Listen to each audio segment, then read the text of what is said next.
announcements. Oh, okay. We have our Christmas compendium, and that is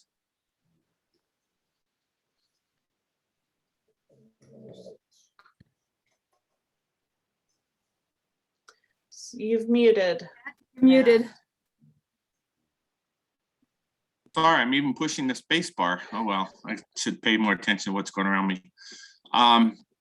Okay, we have a Christmas compendium November 13th. So there'll be some information going out about that too. Faith, is there anything you want to say about that one? Or I'd just like to say that the focus this time is on things that you might have around your home that you can use. We're going to be doing 4 projects, and they will all be posted on the website with the supply list.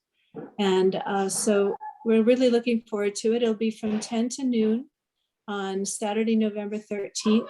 And then there'll be an add-on of time from 12 to 1 for anybody that would like to stay and chat and just work together on projects. We look forward to having you all there. Thank you, Matt.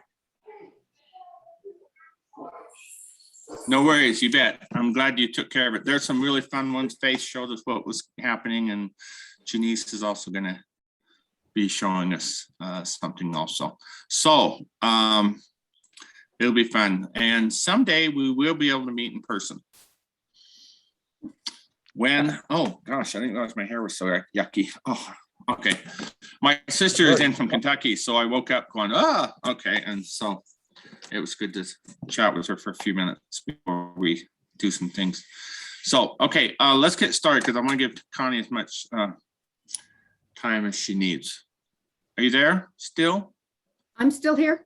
Okay, fire away. All right, so before we start, I thought this would be a perfect opportunity. So for the Zentangle, the Zentangle community has been just a lifesaver for me during the pandemic. And I belong to a Tangle club that meets every week on Thursdays.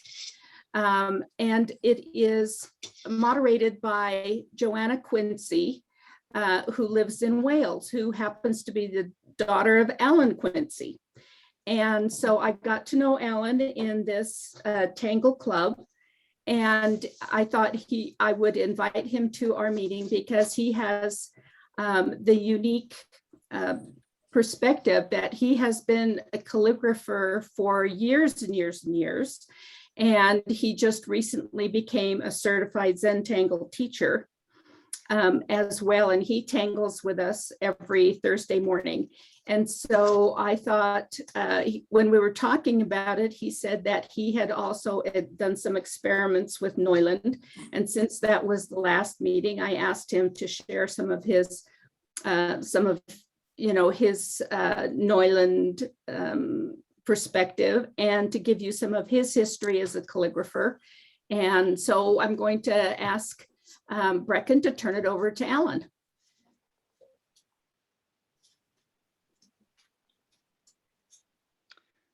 Hello, everybody.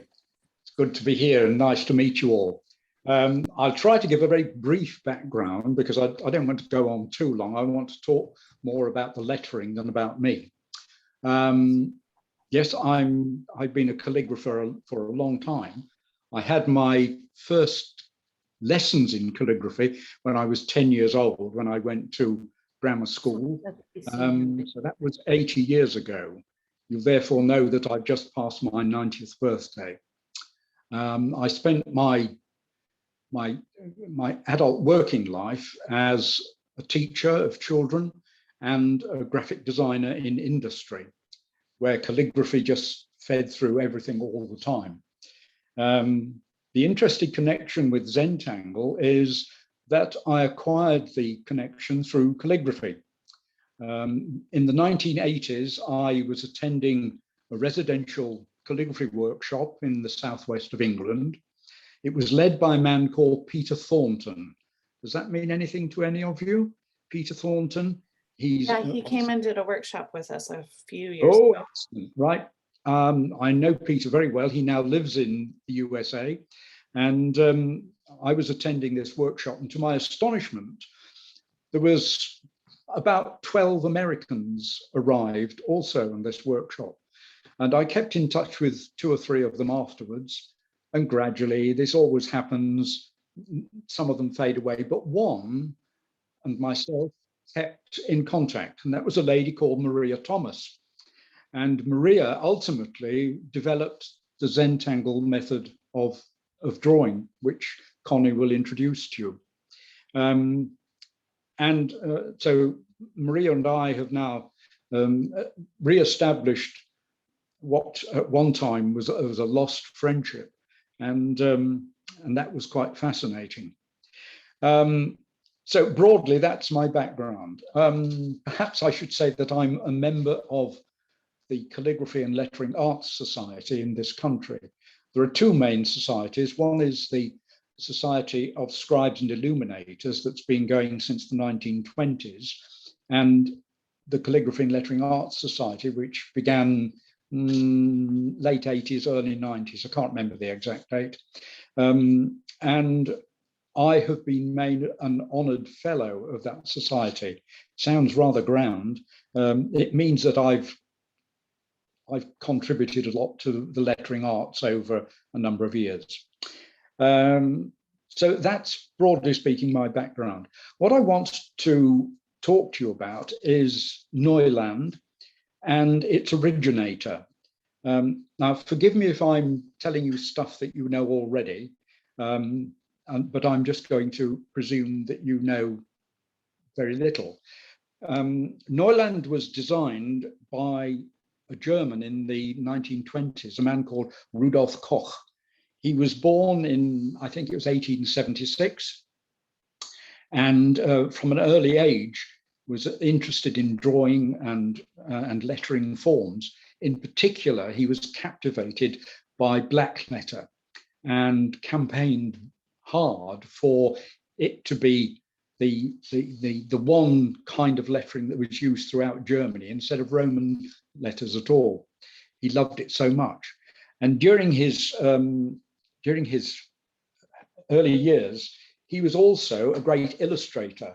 And this, I'm going to show you illustrations from an article I have about Rudolf Koch. This is an illustration that he made in cut paper, black paper cut out. And this is an illustration of him playing the guitar whilst 2 of his children are playing beside him. And he published these things eventually. At that time, he had become a type designer for the Klingspoor foundry in Offenbach am Main, which of course is an extremely famous type foundry. And he was designing black letter typefaces for them. At the same time, he also established an individual company of his own, which was a private printing press, which printed books of a religious nature. He was a profoundly religious man.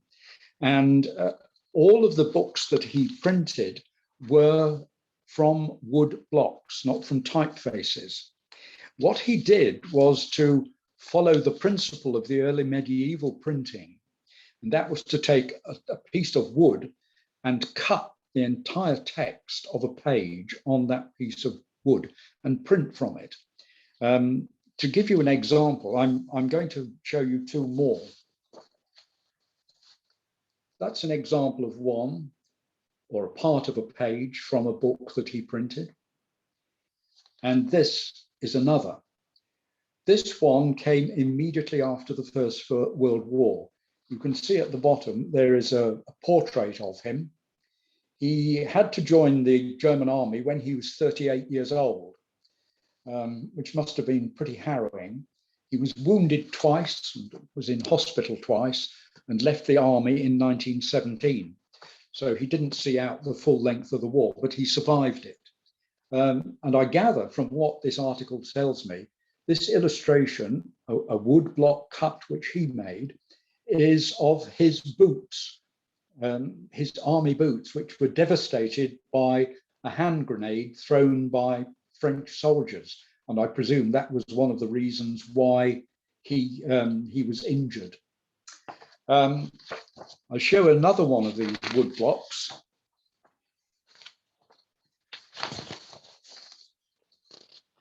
This one is part of the 10 Commandments. You can see there's the Roman numeral 10 here. And I understand that these Roman numerals were printed in red against the strong black texture of the black letter. But this is a block book. And down in the bottom corner is the entire page made from one block of wood. So it was during that time when he was designing lots of black letter typefaces that he came up with the idea of Neuland. And it says in this article that the owner of the Klingspor foundry said he thought it was extremely ugly and didn't want to see anything happen to it, but he agreed that it should be manufactured. Now, in order to understand why Neuland is the way it is, you have to know about how type was manufactured at that time. A type designer would draw the individual letters of the alphabet, all the characters, the capital letters, the small letters, the numerals, punctuation marks, and so on. He would draw a standard outline form of each character.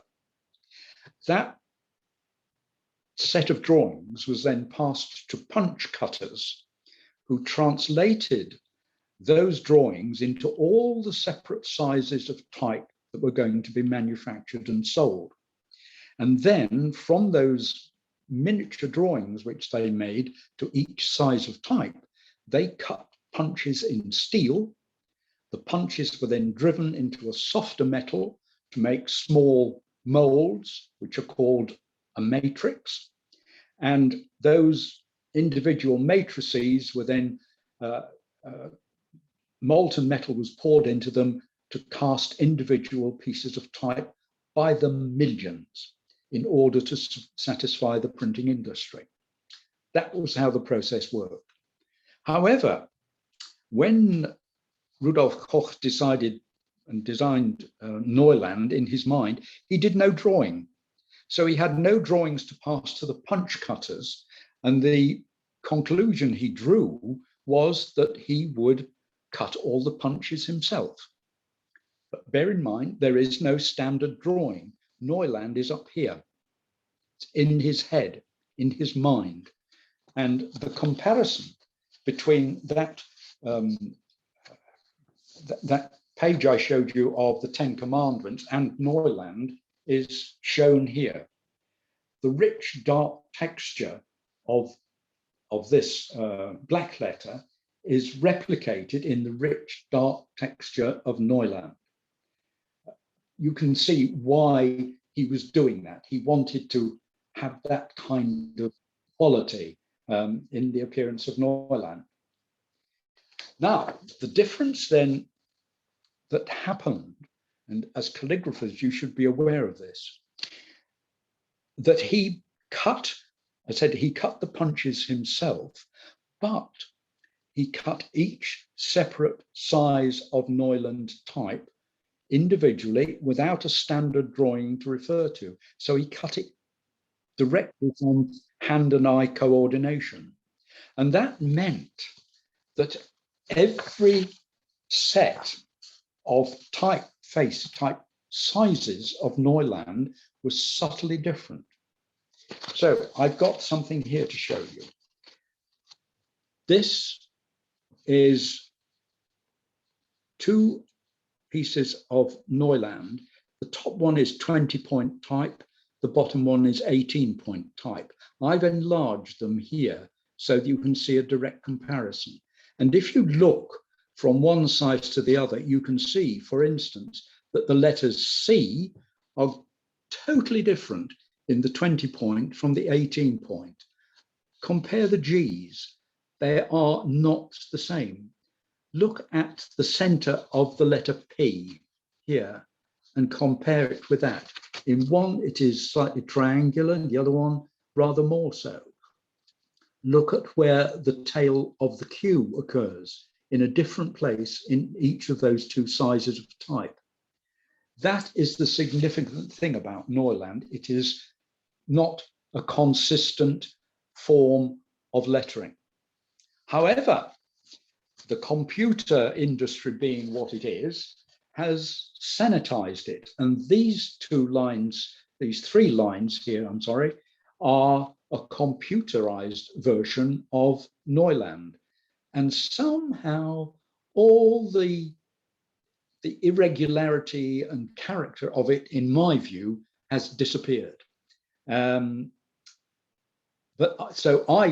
I'm interested in Neuland, I go back to these original forms of Neuland.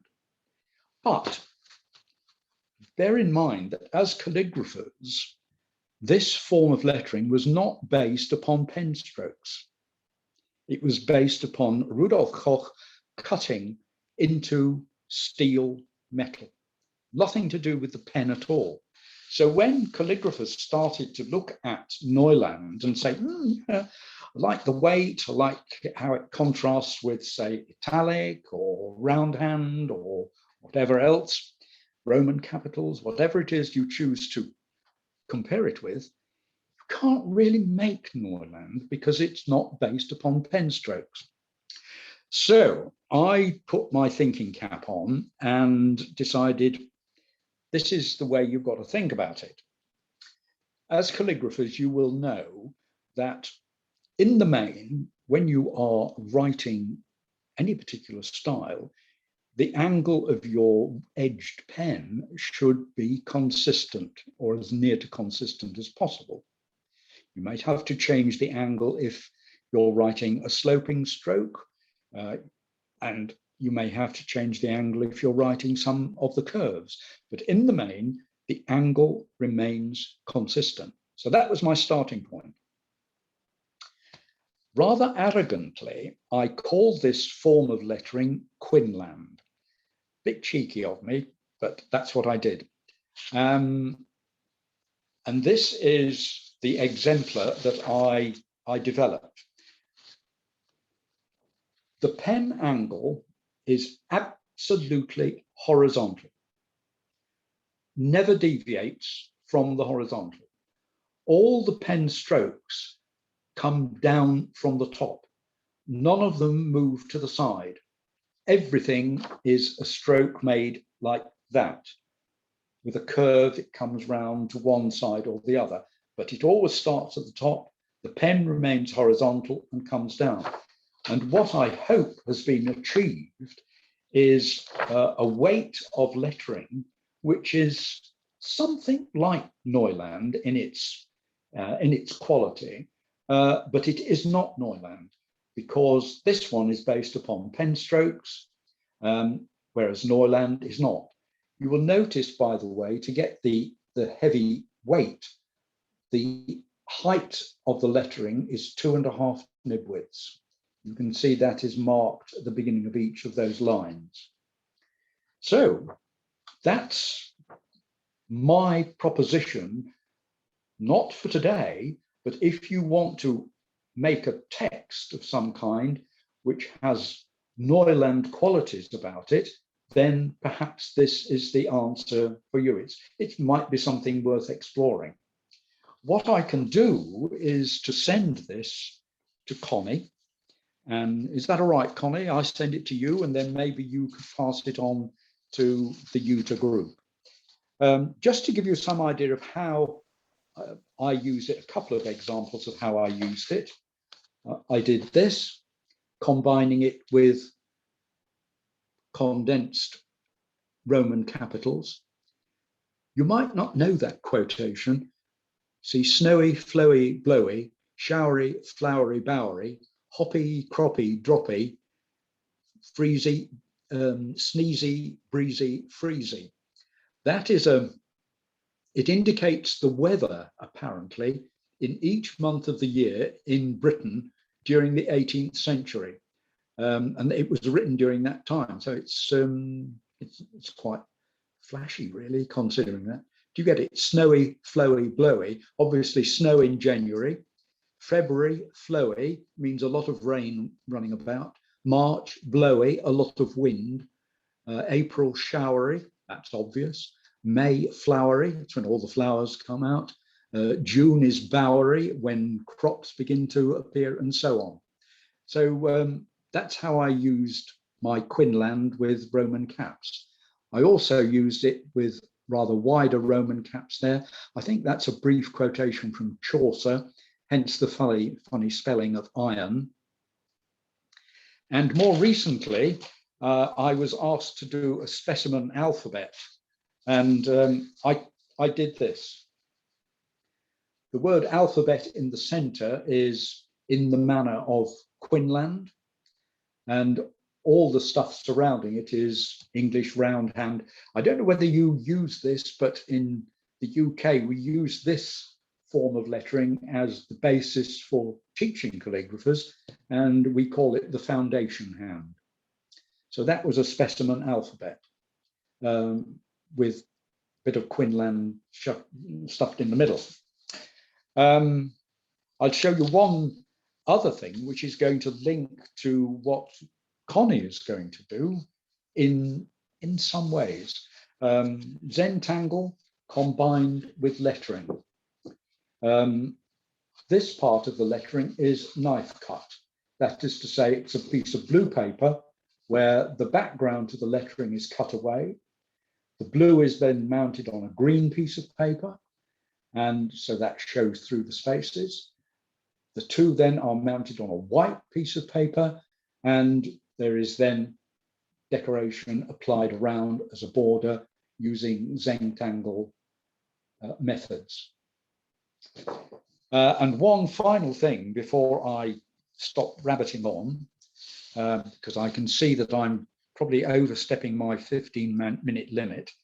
As I was teaching Quinland around the UK at that time, and I'm talking 25 years ago, people said, well, can't we do it slightly differently with a bit more alteration in the weights? So I offered them this, where we changed the pen angle from horizontal to vertical to make supreme contrasts between the weights of the lines of very, very thick and very, very thin. I'm not sure that I like it very much, but lots of people loved it at the time.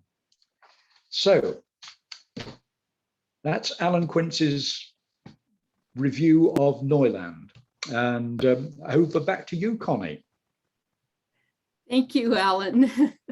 That was wonderful. Alan has been such an active member in our Tangle Club, and we always look forward to what he ends up doing, and has been such a joy in our club.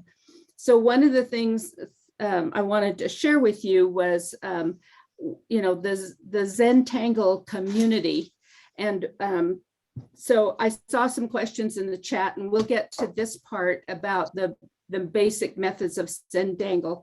But before we get to that, I have a little bit more chatting to do as an introduction. So Zentangle has been a real lifesaver to me because we have an international community. So I join with this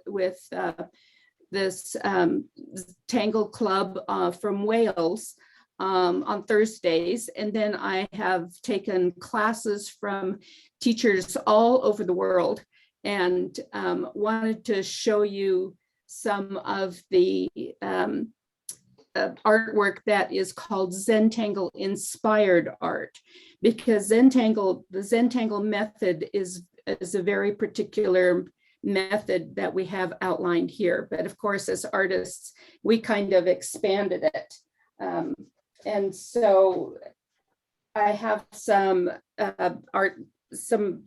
things here that I wanted to show you to see where Zentangle can take you down the rabbit hole.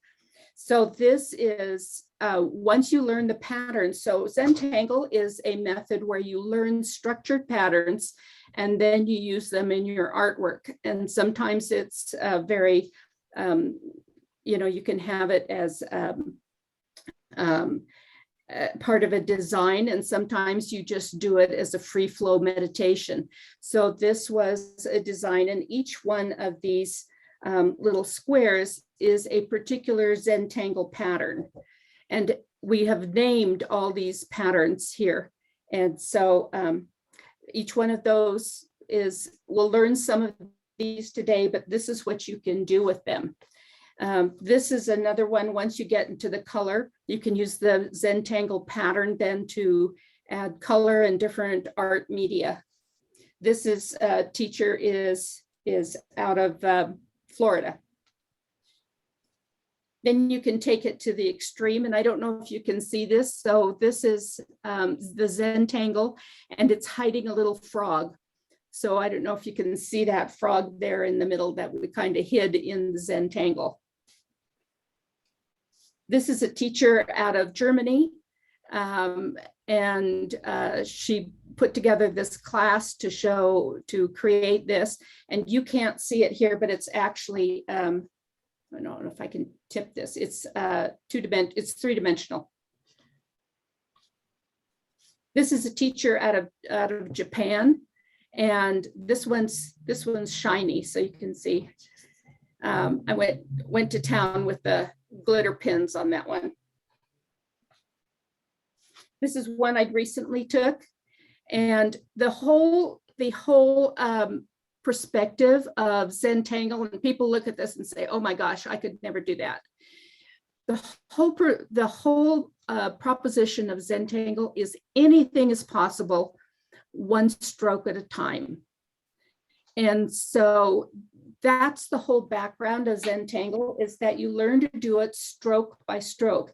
And we'll be talking today about some of these strokes that are here to be used and how you create them. This is another one that I created just this last weekend. I apologize for the calligraphy. It was kind of hurried, but it did go well with the casual nature of this particular art piece. This is another easy one where you just kind of threw it together and made little pencils.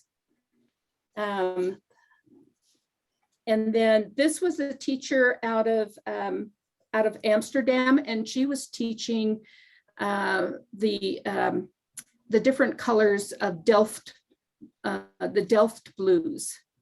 And so to come up with this particular piece.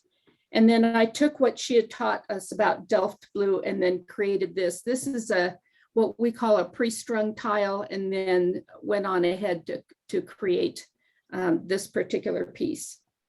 So that's kind of the color rabbit hole that you can end up in Zentangle. And so one of the things as I go through this, if you have any questions or any comments or slow down or speed up or whatever, you please speak up. Just unmute yourself and speak up. So the Zentangle method, which is the part that is copyrighted, is this method of drawing structured patterns. So it starts out with, there's 8 basic steps. And the first one always starts with gratitude and appreciation.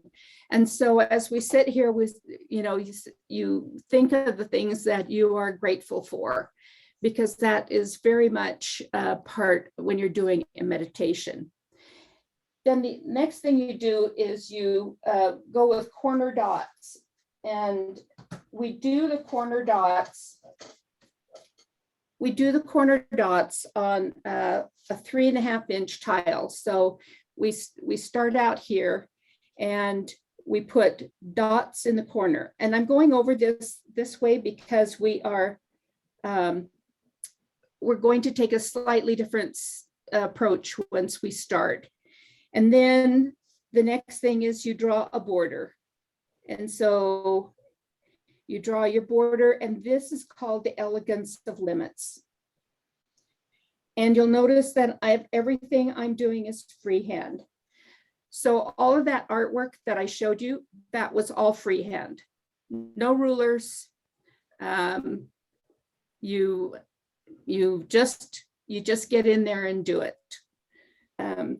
Then the next thing you do is you create a string, and a string is just a random, it comes from the term where you would take a string and just drop it on your paper. So you just draw a string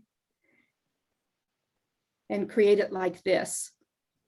And then you tangle in it.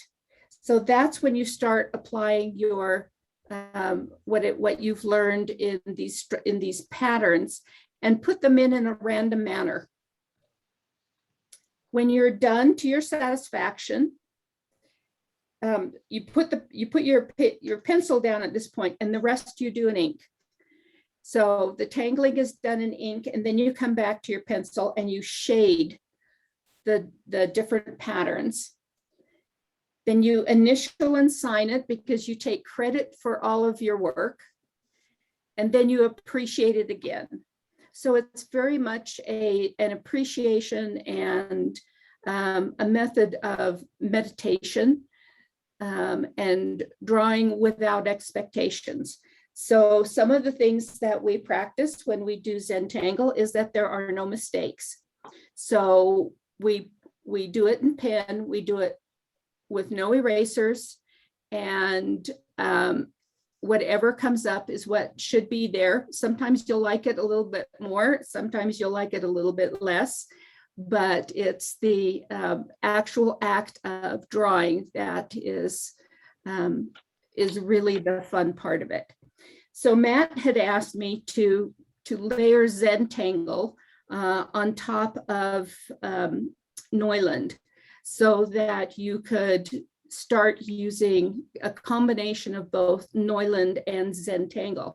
And as Alan showed you, you can use it in a border. So there are thousands of structured patterns. Some of them are more complicated and some of them are more simple. So I took the Zentangle patterns and put them into the Neuland letters. So here's the letter R with the Zentangle fill. I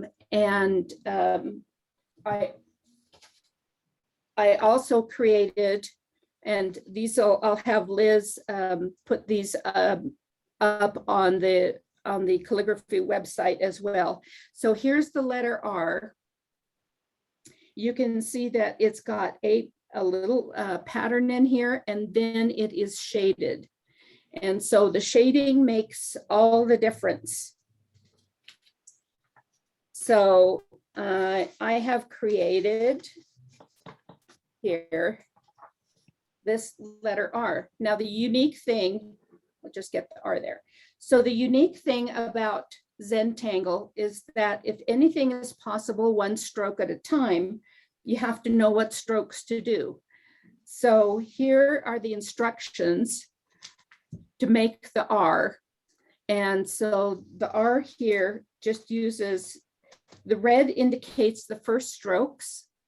And then you take the next one and add again, the strokes in red, and then add again the final stroke of the circle in the middle. And then you start putting them into your letter over here, and then shading it. And then, so I included the shading here of how these were shaded in this letter R.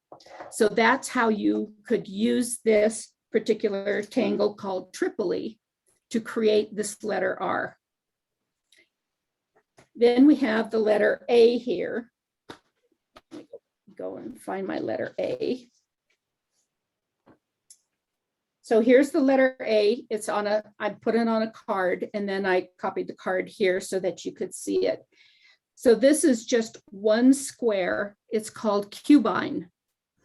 And here are the instructions for cubine. You draw a square, then you draw a little square in the right-hand corner, draw a line, and then fill in your square.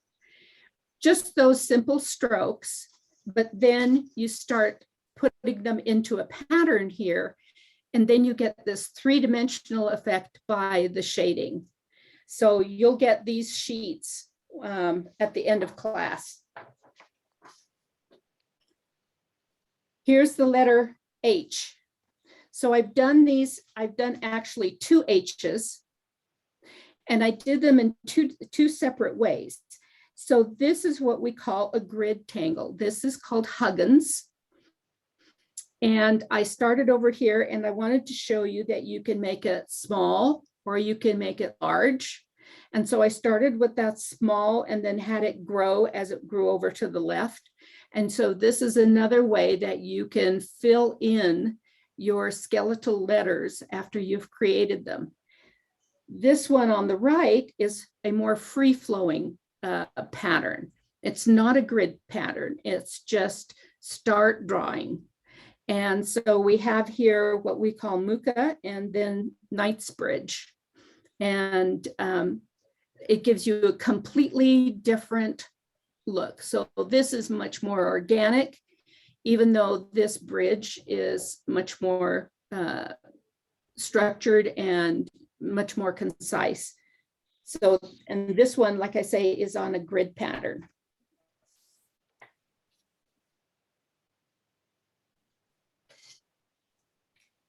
The next one we have here is the letter O.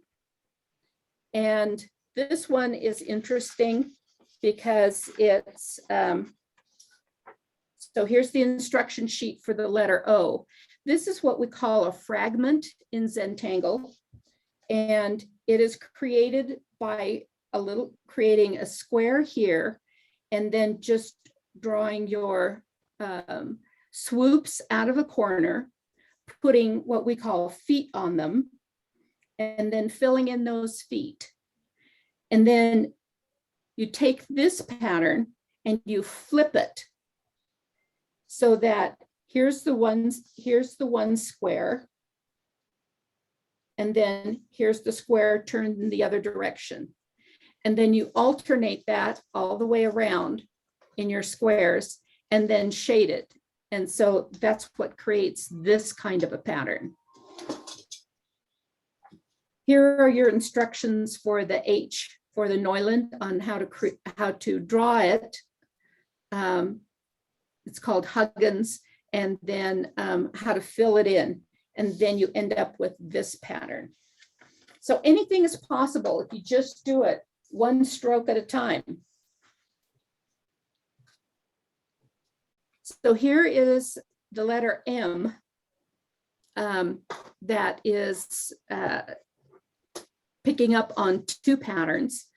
This pattern is Shattuck, and then this one's a variation of another, what we call a fragment. And you look at that and you say, gosh, you know, that looks complicated.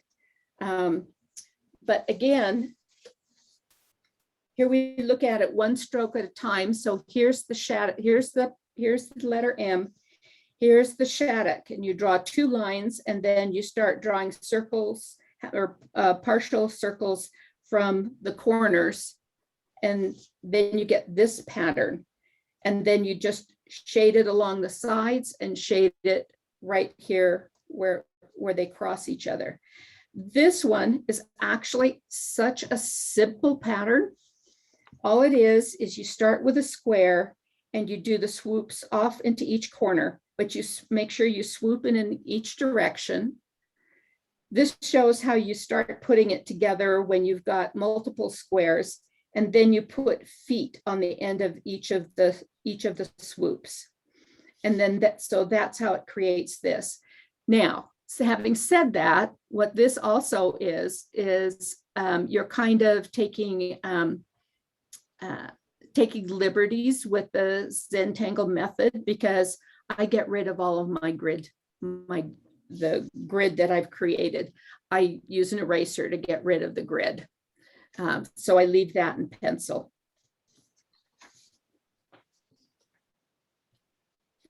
The next one we've got here. So this is where, okay, you take it out of all of the borders. You use the M in pencil, and then you ignore the borders after that, and you start drawing your patterns in random ways and start filling the space. And that's really what the whole purpose is to fill and overflow and exuberant, and let's put something here and let's put something there. And so that's how you get to a cornucopia of designs for this letter. Now, I'm not starting out with this because this would take us the rest of the afternoon. So I am including, so there's the pattern. And here's the designs here. So here's your poke root, which is this one, your poke leaf, which is this one, your fescue, which is just this little swoop. How to draw damsel leaf is over here. And so that you can recreate this pattern. There are some of these like this muka, which is not included on this sheet because it's included on one of the other sheets. So you will have all of these different patterns. I'm limiting you. I'm not giving you 1,000 patterns today. So this is the letter A, and this is the one that we're going to do. Oh, sorry. Before we get to that, here's where you really go wild with the Zentangle. So this is just drawing a freehand letter and then drawing your Zentangle patterns in areas until you fill it up, and you use patterns to drape off of the M to create dangles, to have vines that go around, so that you can make a very floral pattern and very interesting. And so these can be used for versals, and I don't know if you could make somebody's name, but of course you wouldn't want something like this for a whole text. So I have a question. Could you please tell us about the paper you're using? So I am using, in Zentangle, we use the 3.5 by 3.5 squares, because one of the things that you do in Zentangle, and the reason why I had you prep your letters beforehand and put them into cards, is because when you're drawing, you turn. You turn your tile as you're drawing, so that you begin to have some muscle memory in your hand. The paper that we use, and these are from the headquarters. This is not the only paper I use, but this paper is a stiffer paper. It is Fabriano Tipolo, and it's about the 90-pound weight. And you want something sturdier, so that when you do puddling or filling in the black areas, when you do your, it's got a slight tooth to it, and it makes it easier to draw, and it takes the shading well. So the slicker your paper is, you will get a much different shading result, and which is one of the reasons that I recommended the Stonehenge. So I have made all of these letters out of the Stonehenge 90-pound. So it's thicker, you can handle it, and it shades nicely, and it takes the ink well. If you get something that is too rough, then the pen skips.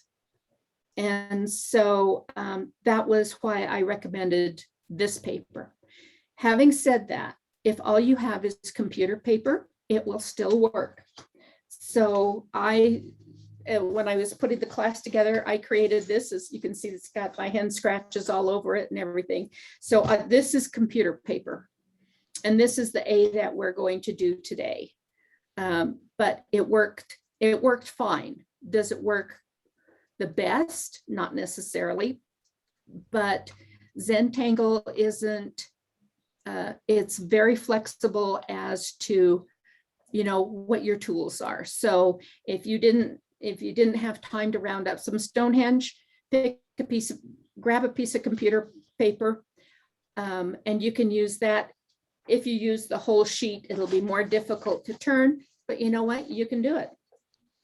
So the other supplies that we have are the Micron Pigma 01 pen. If you don't have that, then you can use a gel pen. If you don't have that, you can use a ballpoint pen. And if you don't, I know you've got plenty of other pens and fountain pens.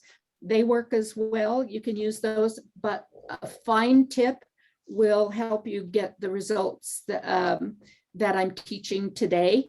So this 01 is actually a 0.25 millimeter point. And you can see here that it's got a fine fiber tip point. If you have difficulty with the fiber tip, if you have a heavy hand, you can get what they call a PN. The PN stands for a plastic nib. And that plastic nib is thicker, and it holds up better if you have a heavy hand. Then I brought a couple of the 01s. There's also an 005, which gives you a very nice thin line. So if I was comparing them, so here's my original Tangled. So if I was comparing them, here's my 01 pen, and then here's the 05.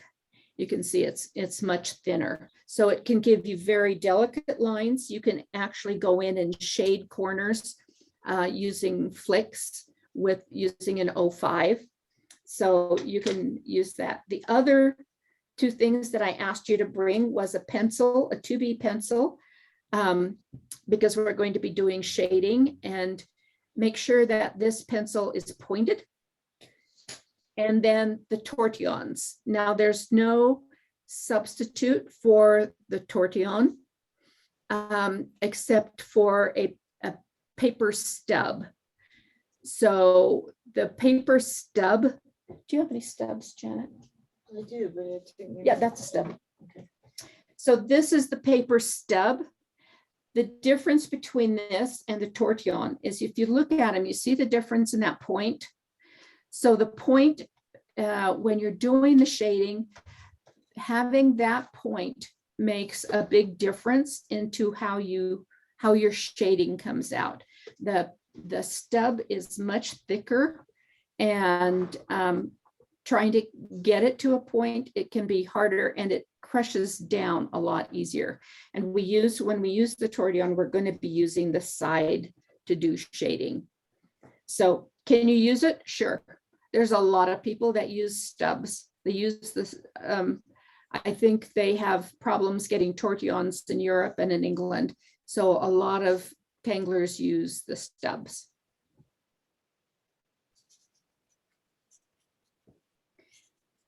Okay, did I answer your question about paper? I went on and on about the other supplies, but did I answer your question about the paper? Yes, you did. Thank you very much. Mm-hmm. Okay. So we're going to start out with this letter A. So if you would all get out your skeletal letter A, we will start out, and your pen, whatever it is, I'm going to be using the Micron 01 in black.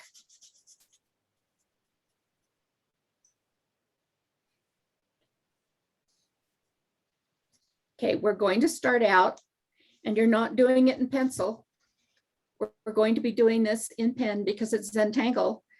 And if you make, there are no mistakes.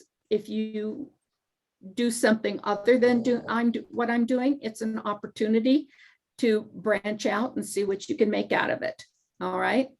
So we're going to start out with this crescent moon, and crescent moon looks like this. So we're going to start by making these ladybug shapes. So that's the first thing that we're going to do. And we're going to make these ladybug shapes around the edges and at the bottom. So usually it's just, we usually don't show pictures of where we're going, but this gives you an idea. Although what I want to do really is to go here and have a ladybug shape at the bottom here. So, but we're going to start out with this. Yeah, we're going to start out. So we can't do the ladybug shape right now. I want you to just start out with these circles. And then we're not going to aura them. So we're going to start out with the circles, 3 on a side, and you're just going to draw the circle.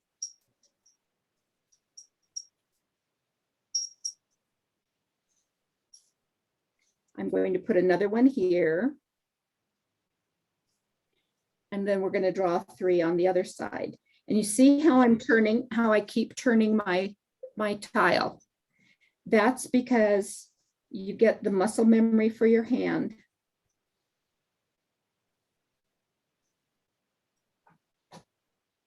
Okay, now we're going to what's called puddle.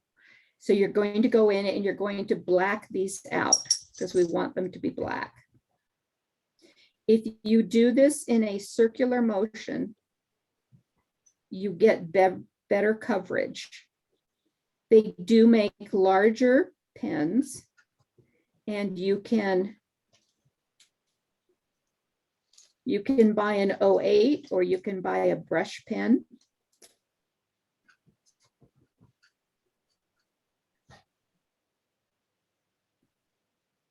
But then when you're doing Zentangle, a lot of it is getting into a meditative flow. So you kind of get to the fun part of just filling in your blanks.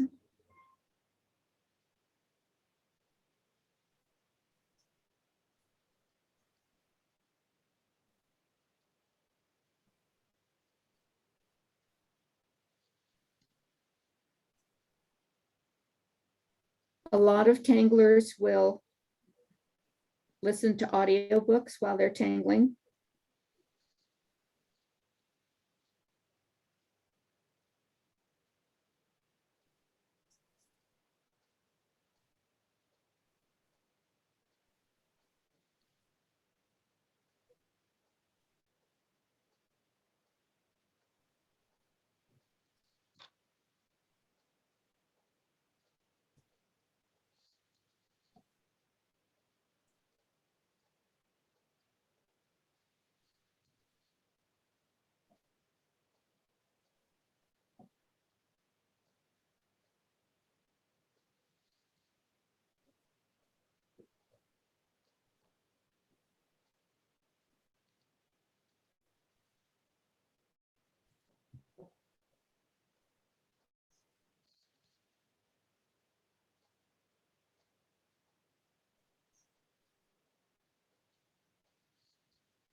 So, and I want to make sure that you don't get ahead of me, because what we're going to do is we're going to jump to the next pattern, because I want to have this what we call hollybaw, and that's where you're drawing something under or something over an existing pattern.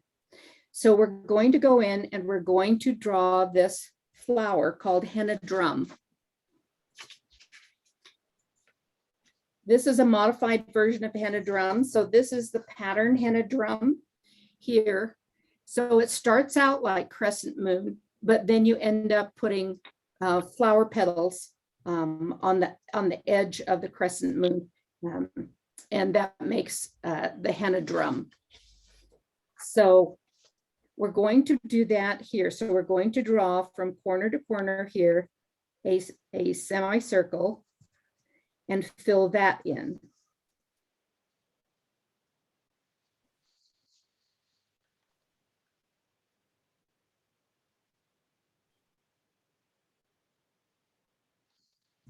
And then you're going to draw on the other line of the triangle, you're going to draw another semicircle.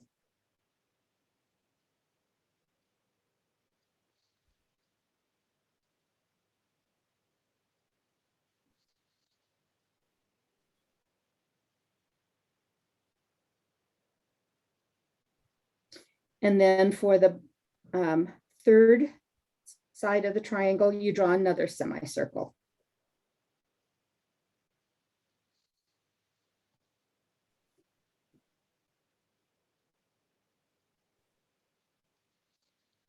Okay, so you should have what almost looks like, is going to be the hazardous materials sign with the triangle and the circles around it. So the next thing that we're going to do is we're going to draw a circle, or we're going to what we call aura these semicircles. And that's where you go in and you're going to draw a very thin line around that semicircle. So you're going to aura again and aura again. So this is what your triangle should look like now. The next thing we're going to do is we're going to put the petals on there. To draw the petals, start at the corner of one of your triangles and draw 2 lines together like this. And then you're going to go and draw another 2 lines, another 2 lines, and you're going to go and work your way around this triangle that now looks partially like a circle and drawing these 2 lines.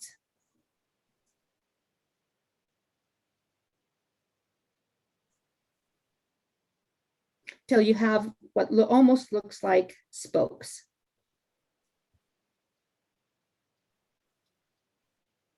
Okay, so here you've got your wheel with the spokes. Now you're going to make these actually into petals. And the petals, so there's a number of different ways that you can make the petals. So, and I've given some examples here. You can make them with a squiggly line on the petal. You can make them with the curve, which is what we're going to do, or you can make them with this 2 swoops instead of just 1. So I'm going to make the one with the curve, and you're just going to start at one of these lines and go up, down, and up, just like that. Now you're going to go around and do that to every petal.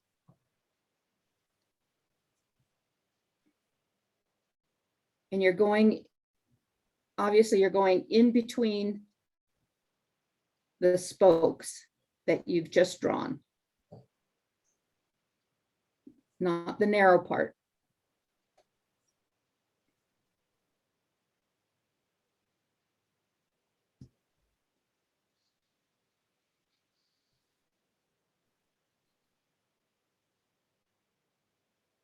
Okay. And now we're going to give these petals a little bit of dimension in here. And we're going to do what we call flicking. So you go to the base here and just flick out on your pen like that. Just flick from the center out towards the edge. How many do you put in there? Doesn't matter. How far do you go out to the edge? Doesn't matter. Just go and give a little bit of a flick. Give some interest to your petals.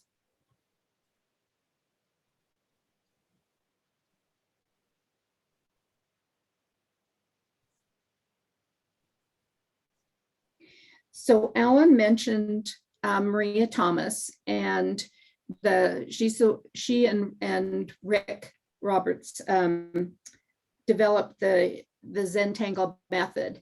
But one of the things that Maria has said is that when all else fails, aura.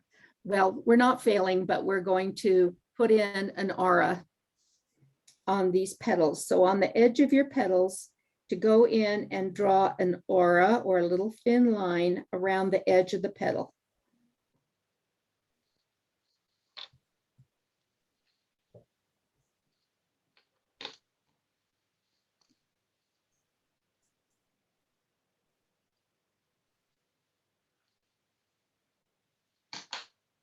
And if some of them are bigger than others, that's okay.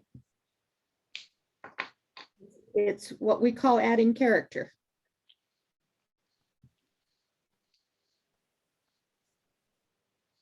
All right, so there is our completed flower for right now. We're going to go back to the crescent moon. So the crescent moon, we're now going to start auraing, which is, that word is so hard to say. We're going to start auraing the crescent moon, and that just means to draw the thin line around the crescent moon. So I'm going to draw a thin line, and this is where it pays to go slow. Because if I go fast, then I get a varying width on the crescent moon, which is okay. Now here on the bottom of this A, you're going to have to go under this petal if you've got them really close together. So I start out here, I go up to the petal, and then I imagine going behind it and then continue on the other side.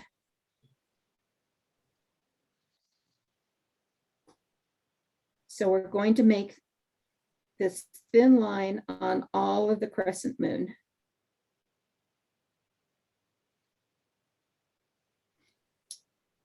Okay, so the next thing we're going to do is we're going to do it again, but we're going to put a slightly wider line around them.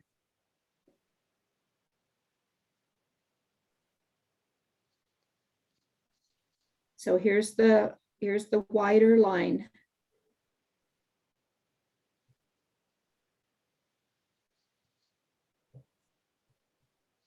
Now this one is definitely going to go under the flower.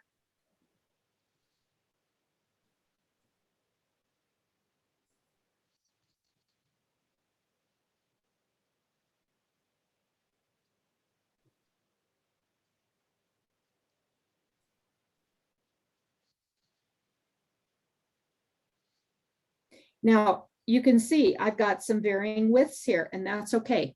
That's Zentangle.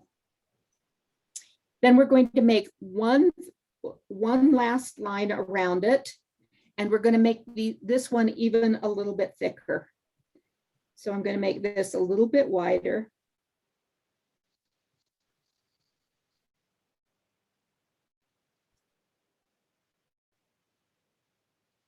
Now you'll notice mine are now bumping into each other.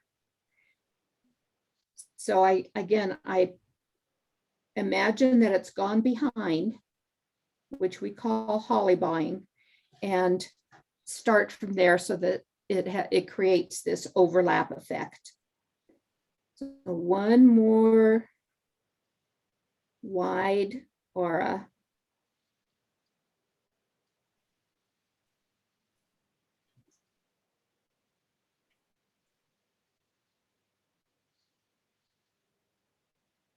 Again, you're starting to bump into things, that's okay. We just go behind as if we were drawing behind.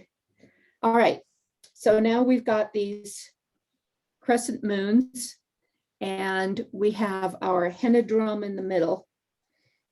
And the next thing we're going to do is we're going to fill in all the space behind here with tipple. Now, tipple are not circles.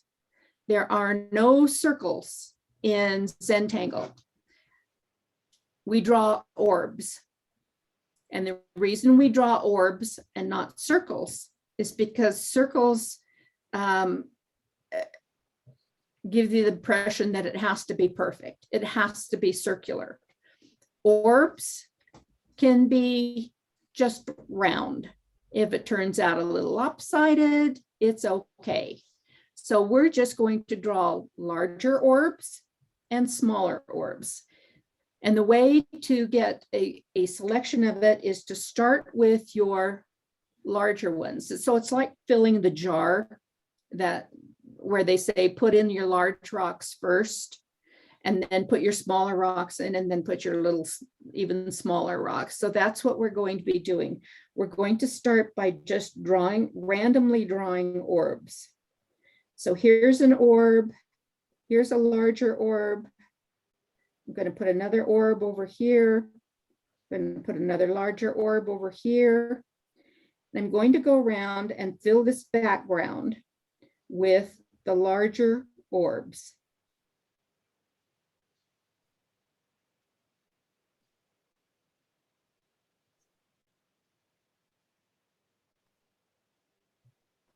There's one that's definitely oval.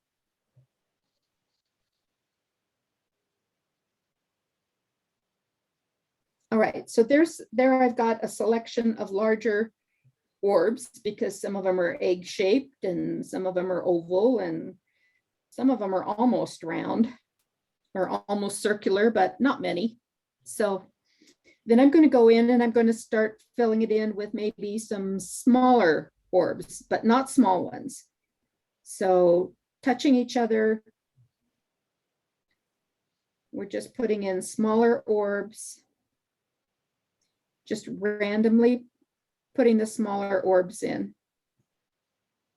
If you find a space where a small one would go nicely, then go ahead and put that one in.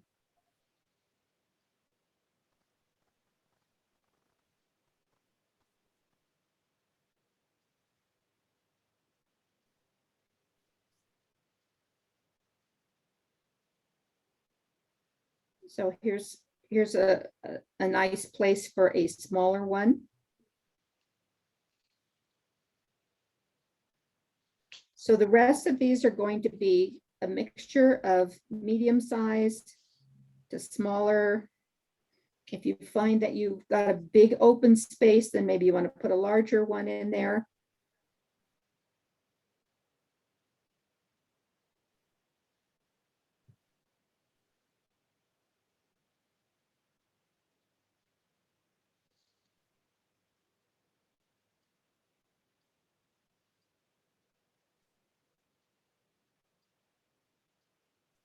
But I have to tell you that it took me 2 years before I got the hang of getting the beginning of my circle to meet with the end of my circle. And I still sometimes don't quite make it.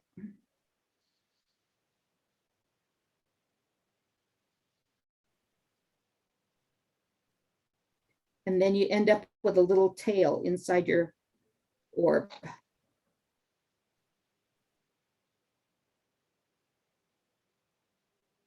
Okay, so I've finished filling in my A with the tipple. And I see some spots that could use another circle here or there. Now what we're going to go and do is we're going to fill in the interstices, meaning the background of the circles in black. So we're just going to go in, and that's even taking it down into the center of the flower. So we're going to go in and fill the background of these circles in black.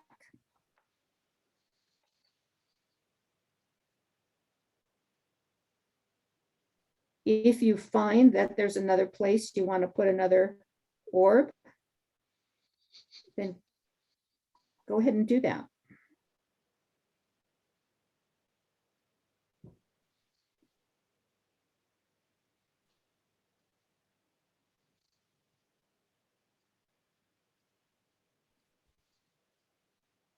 So the fun thing that like I said, so I've been taking classes from teachers all over the world. And there's a teacher in, her name is Inga Fraisch, and she teaches out of Germany, but she won't tell you that she teaches out of Germany. She will teach you that she will tell you that she lives in Bavaria. And very specifically that it's Bavaria that she teaches in, or that she lives in, and not Germany, which I thought was really interesting. Very cute lady. And she teaches kids in her home. So that's the other thing, is that I have taught Zentangle at our local library. And I had a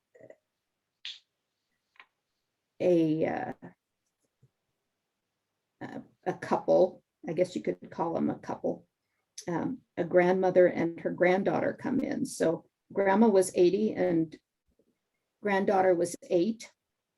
And so Zentangle is not limited by age. So, and the kids love it. And there are actually some of the schools will teach Zentangle as well. It really helps with the coordination, and they find that the kids who take the Zentangle actually do have an improvement in their handwriting. Now, of course, that was before, when they still taught handwriting in school. So don't forget to go and black in between your petals. So we're going in and filling the interstices of the tipple.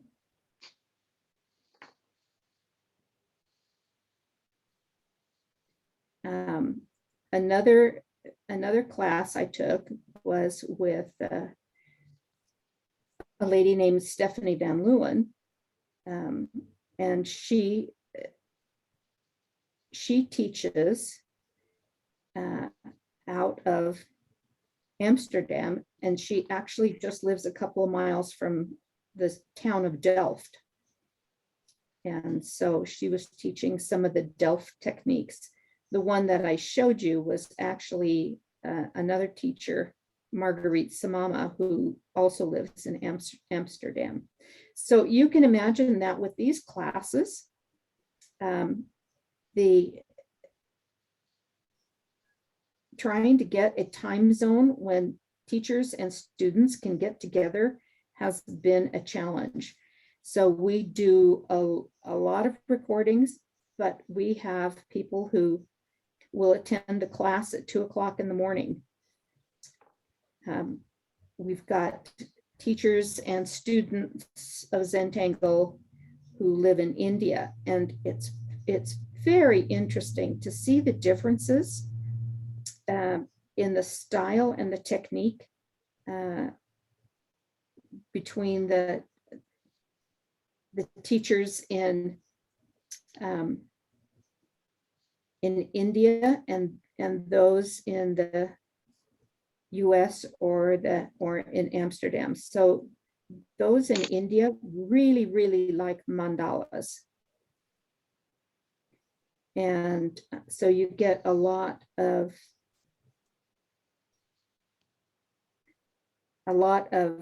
repetition when you do mandalas. So that is, you know, if you want to do Zentangle that has a lot of repetition, and when you get into the flow of doing this repetitive patterns, or just into the flow of blacking this out in the background,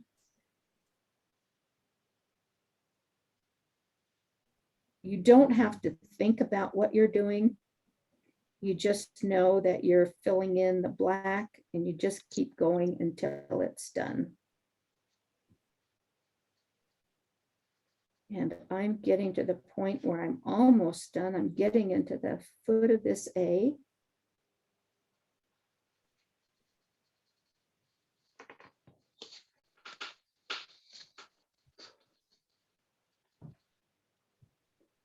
So depending on how many orbs you put in there will depend on how black how much blacking in or puddling that you have to do. I like the term, okay, so I've finished blacking it in. No, I haven't. I forgot to do the petals back here. Okay, so take a look at it when you're done and see if there's something that you missed. Okay, so now I've got all my petals filled in, behind my petals. I've got everything behind my circles filled in. Okay. Okay, I think we are ready to do the shading. So the nice thing about filling in with the black here is that if you see something that that doesn't work, you can go in and correct it. So I'm going to correct the size of this aura because I don't want it that big. So I'm going to go in and correct that one. All right, so there you have tangled the A, but wait, we're not done yet. We have more to do.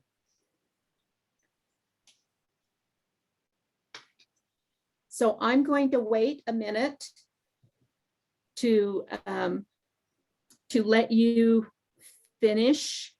So I'm going to put you on gallery so I can see. When I see a majority of heads up. Oh, I got a lot of people there who just got their names. All right, I'm going to, so of the people who I still have who still have shared their faces, can I see those of you that have finished your backgrounds? Can you just raise your hand? Okay. All right, I'm going to go ahead and go on then. And we're going to do the shading. So the shading, so sometimes when we want to, when we're doing Zentangle, it's helpful to do process pictures. So if you want to take a picture now, so you can see the difference after you've shaded it, because shading makes all the difference. So we're going to go in here, and you need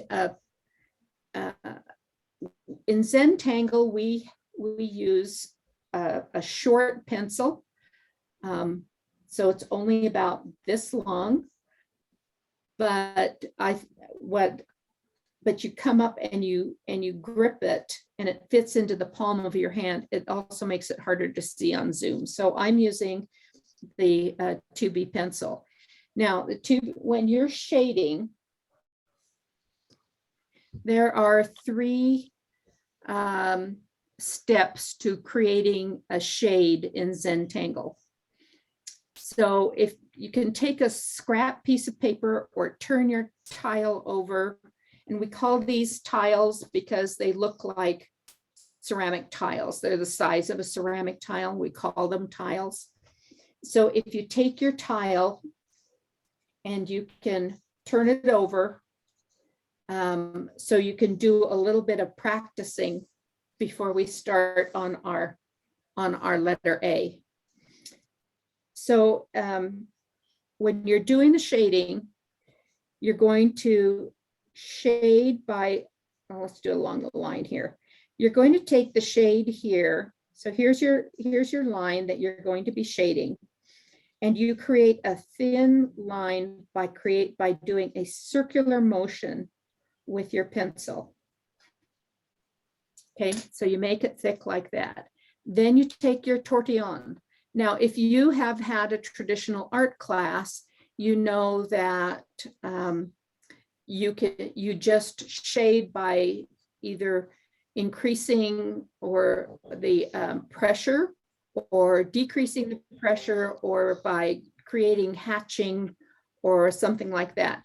It's very difficult when you do that to get to the very lightest shade out of the end of the area that you're shading. With a tortillon, it makes it much easier.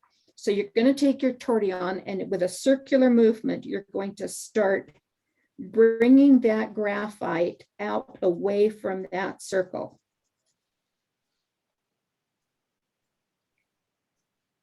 And you're going to get rid of that line there.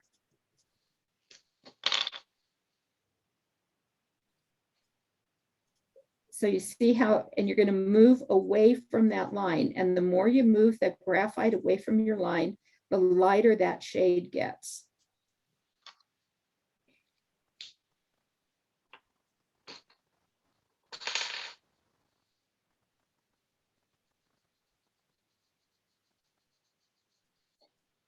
Okay, so then you go back in and you can make it a little bit darker, a little bit away from that. And again, smooth out your line.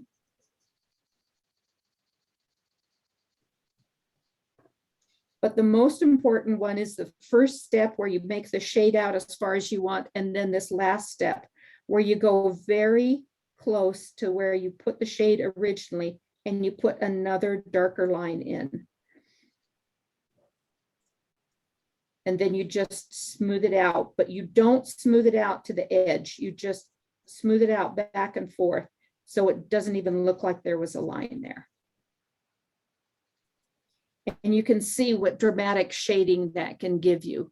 So I look at it as a lazy man's shading, because you don't have to have a lot of art skills in order to do it. So for me, Zentangle works well because I didn't start arting and getting into art until I was, let's see, I've been doing it 3 years now. And so that would make me, I was 69 when I started doing art. So for me to have things that go faster, or will get me to a looking more with more expertise, I'm all for that. So, any kind of cheating art works well. So the nice thing about shading with a tortillon is that if you have, say, a line like this, 2 lines, say this was a pipe, you can take it and then just smooth out that shading toward the middle of the pipe.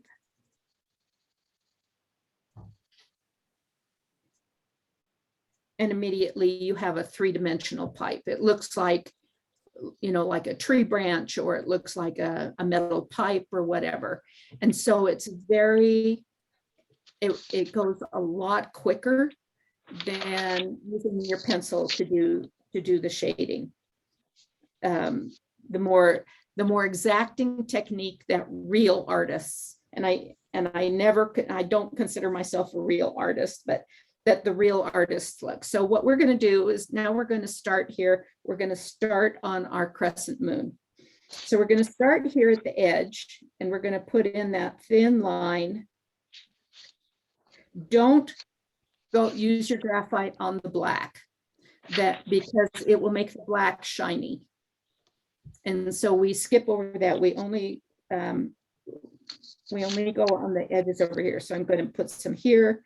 I'm going to put some on where the crescent moon meets the edge of the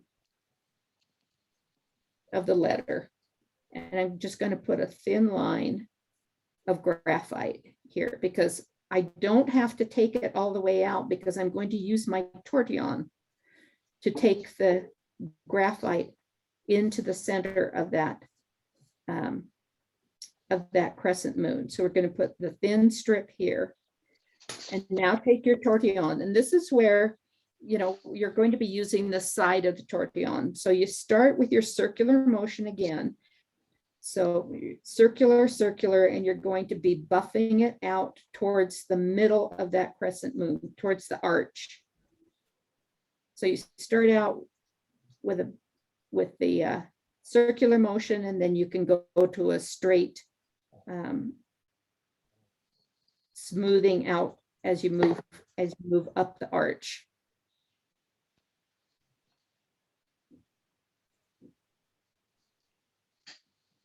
So circular, circular, move up the arch.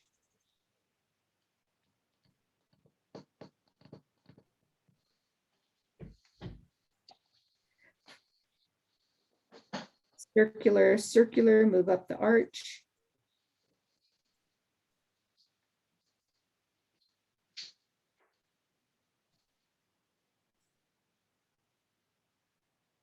And if you have a line, that's where you go in and you smooth out that line. Okay, circular, circular, move up the arch.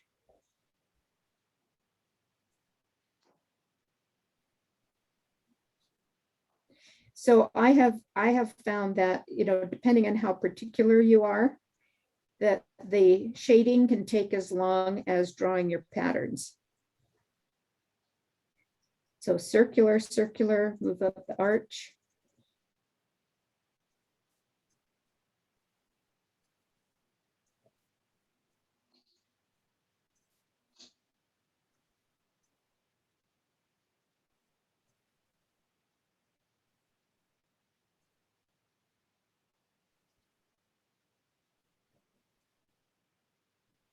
It's almost like that Karate Kid.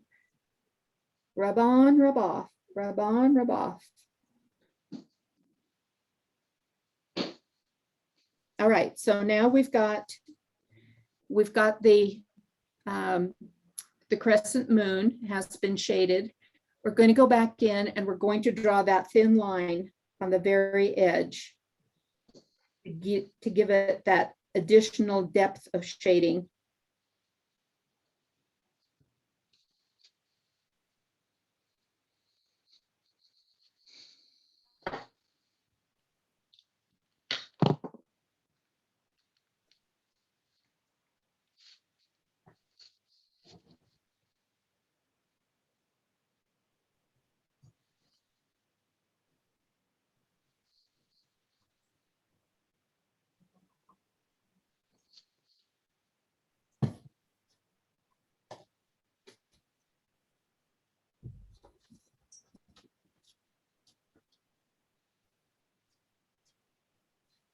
Okay, so if you've got a strong line there, then maybe you want to buff it out a little bit, but you don't want to get rid of that additional darkness at the edge.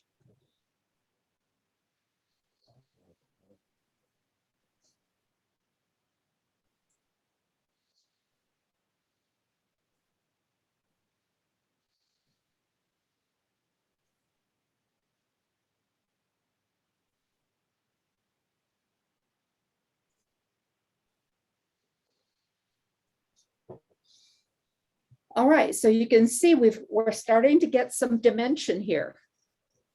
So the next thing we're going to do is we're going to be shading our tipple. So in order to shade the orb, so you've got an orb here. And we're going to shade dark, we're going to do one side shading. So you're going to shade on one side to follow the curve. And then leave the other side as the light.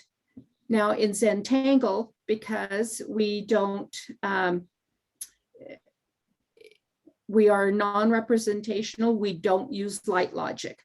So the whole point is to make it look good. So regardless, you ignore the light source with this method. So we're going to go in, we're going to shade all of these orbs, and we're going to shade them like this, and then you use your tortillon again to smooth out the shading. And you can make it as dramatic or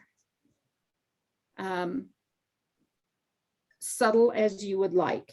And then, so you're going to shade like this, and then you're going to go back in and restate that back so that you have the more dramatic look of the darker area. So it looks like that.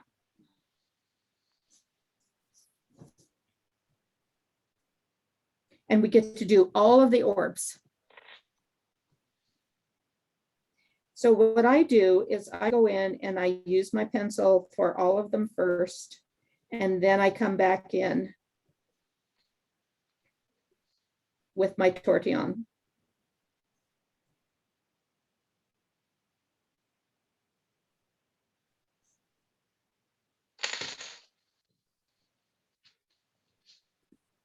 Can you move your paper up just a little bit?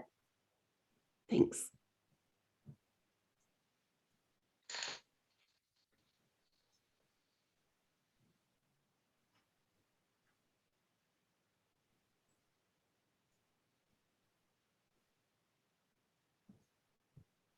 So my background has not been in art. My background has been in finance. And so when I started to do the art, I took Elaine Hultgren's classes in botanical art and illustration. And after about a year, I found out that drawing and I are not compatible, because whatever I was looking at, so I could look at a beautiful flower, but when I would draw, that flower never seemed to make it to my paper. My hand-eye coordination, as far as drawing went, left a lot to be desired. And then I took with the the Wasatch Sketch Group, we took a class from John Muir Laws, who does a lot of sketching. And he said,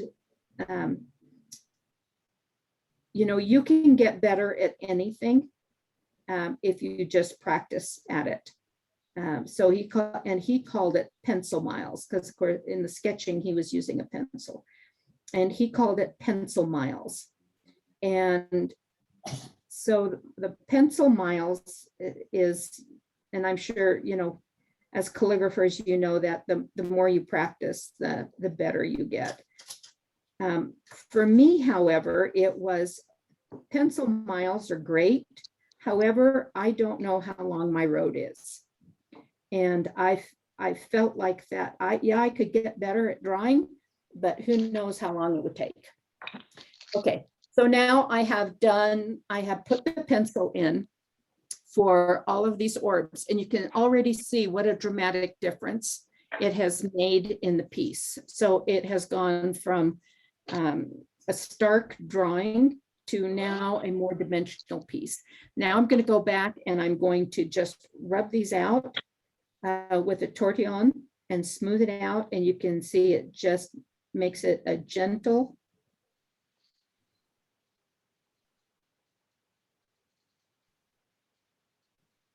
And some of them end up getting darker and some of them are lighter.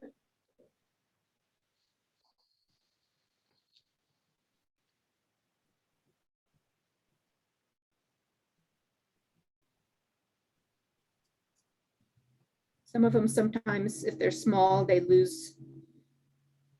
lose that little point of light, but that's okay. It just means that they're further back in the dimensionality of the piece.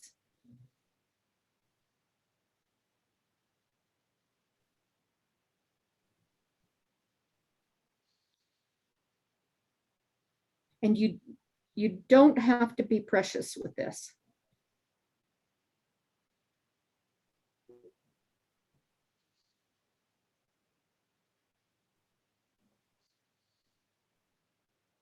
Okay, so now I've used my tortillon to smooth out all of those rough edges. And now I'm going to go back and put a darker accent at the back of these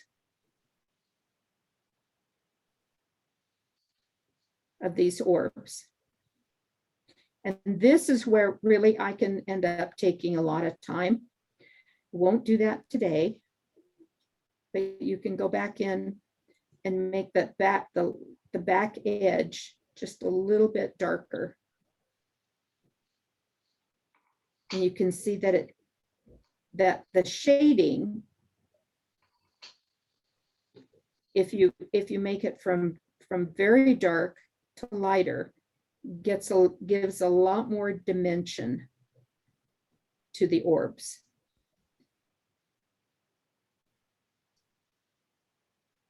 And the one thing I've learned as I've used a lot of colored pencil in doing colored pencil drawings is that you should always be using multiple shades of a pencil.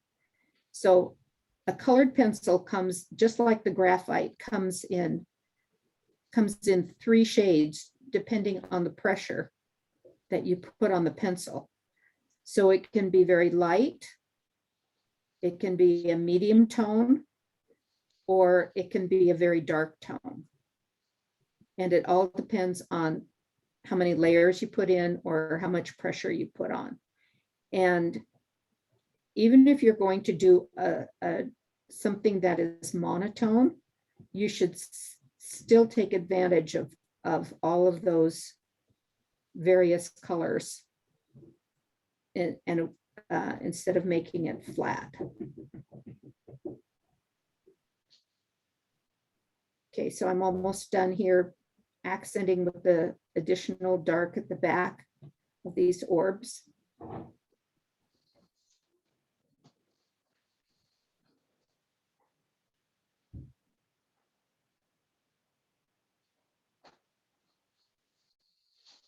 All right, so you can see already how much dimension we've got in here. So I'm looking at it on this screen and I'm saying, okay, I think I want a little bit darker here up at the top. So I'm adding a little bit more dimension.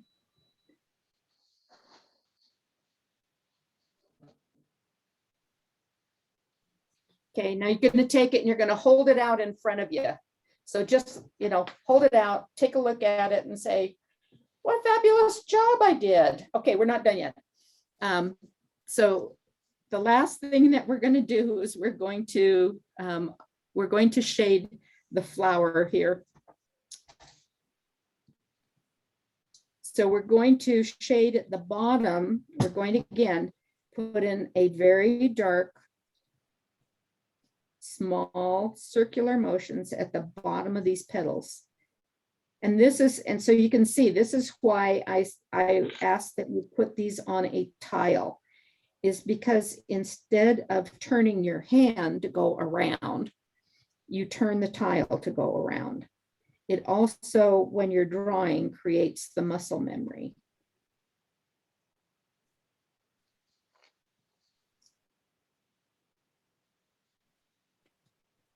Okay, then you take your tortillon and again, circular motions around to spread out that graphite.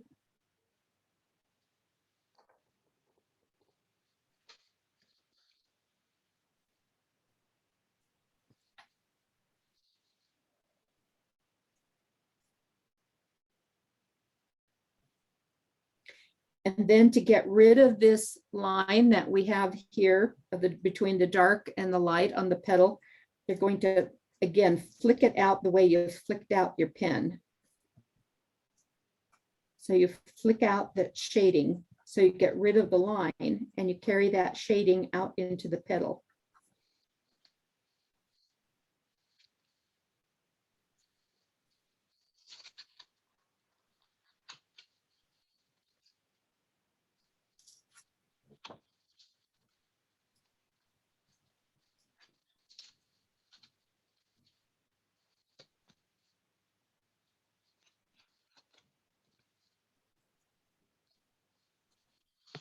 Now, when you finish that, then you've got a medium light to fading away to nothing. So we're going to go back in and at the very base, we're going to draw a little small line of dark.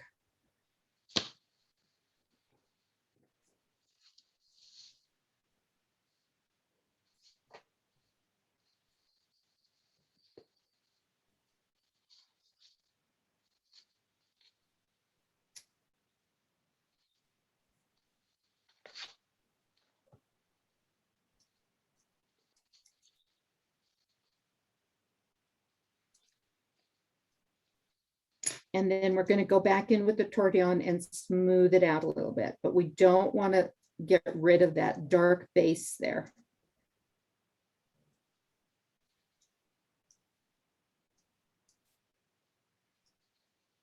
And I'm going to look at it again and see if there are any spots that need to be. I think I'm okay with the shading.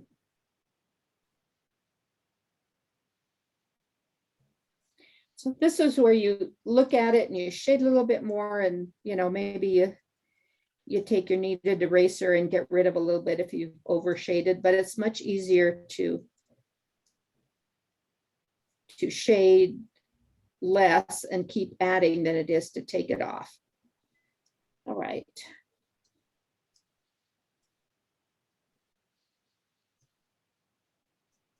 All right, so the last thing that we're going to, well, the second to last thing that we're going to do is you're going to put your name on it someplace or at the base of it, because that's an important part of Zentangle.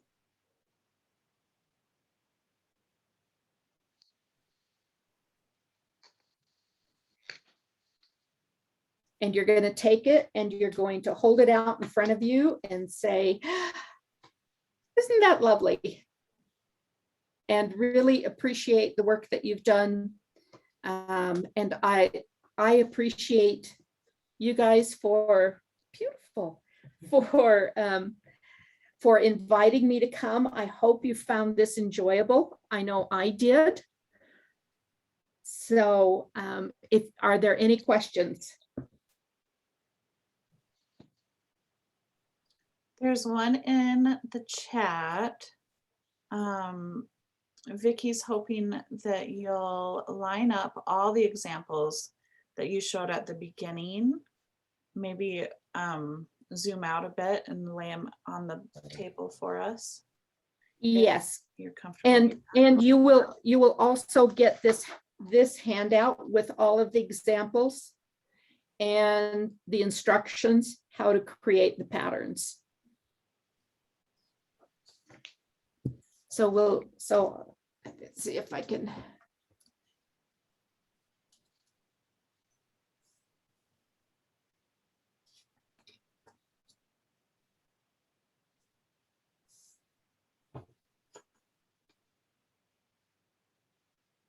I might have to do these in series. Oh, I didn't mean to spell something. Give it a CH at the beginning and it's a perfect representation. I didn't ask you guys to do the C. I can do the H though. Oh no.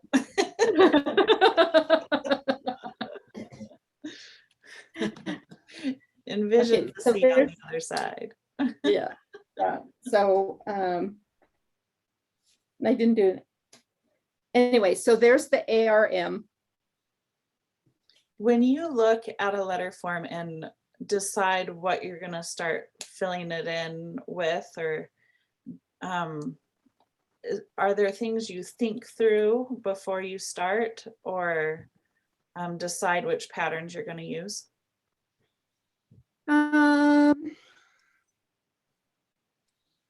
Yes and no. Because there's so many of them, it's what am I going to be using this for? How do I,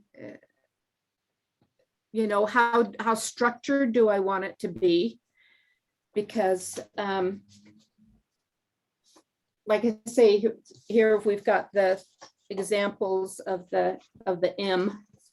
So here's the M that stays in the border is based on these are grid patterns. This is a grid pattern This is a more organic pattern, meaning it's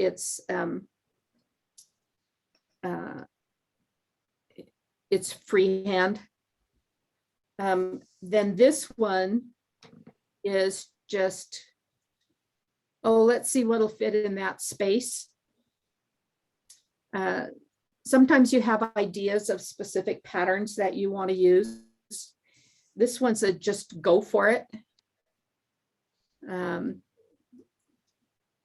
you look at it and you just keep drawing.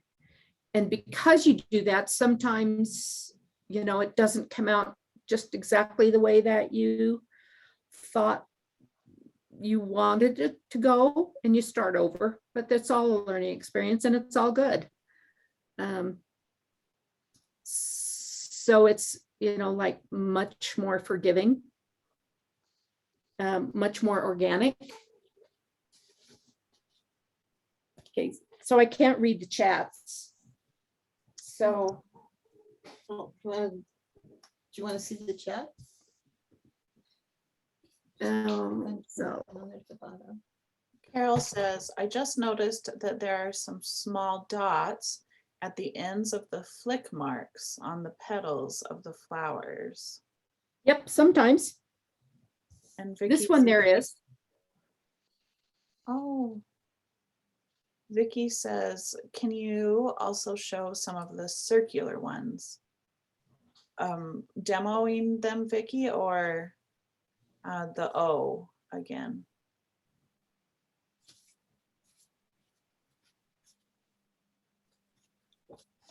So this is the O.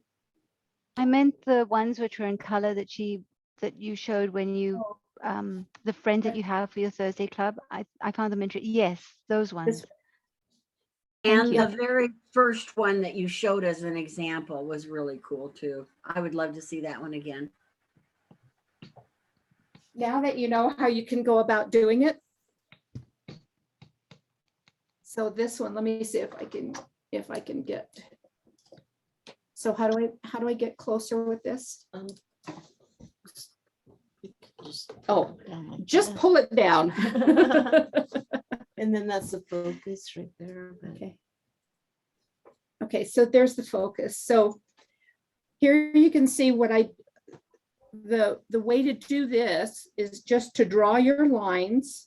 Pull it back just a little bit, please, so we can see the whole circle.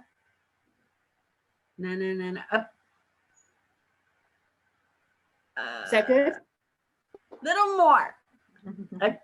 Now get it in the center. We're almost there. Yep. Thank you. Okay. So here you can see, here's the tipple, right? So we've already done that one. This is the tipple inside of these lines. This is actually another pattern. This is called mist. These are printemps. Again, this is printemps. This is a version of the cubine where you do the square on the other side. So you can see that within this square is this pattern. This is another, here you've got the crescent moon in the corners. This is what we call fescue, that's going into the center. So each one of these patterns, here's the poke root and poke leaf, which were the base of the M. Here's a repeat of your crescent moon. And then a lot of the drama comes from the shading. So this is where you shade next to the line and bring the shading out. Now, because the shading was done at the end on this one, it had to go over a lot of this ink that was already there. So this is done with brown micron, black micron, and a gold jelly roll and a white jelly roll. So those are the only supplies that you really, and white chalk. Are you still teaching your class for lifelong? And yes, Tell them okay. about that.